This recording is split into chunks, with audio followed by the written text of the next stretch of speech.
ပြောတာပါကွယ်ခက်တဲ့တန်လေးမြတ်ချေဘယ်သူများချာကဖြတ်တယ်ပြောပါခင်လေးရဲ့ခင်မနာတွေခွဲမြတ်တာရဲ့ပတ်ခါရဲ့သစ္စာခလတ်တွေ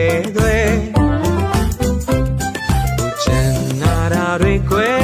မြတ်တာရဲ့ပတ်ခါရဲ့သစ္စာခလတ်တွေပြောပြခဲ့လို့ယုံယုံကြည်ကြည်ချစ်စေခြင်းနဲ့မောင်ကိုချစ်ရင်ပြောပါလားကွယ်မလိမ့်ပွေလိမ့်ရှုပ်တယ်လူ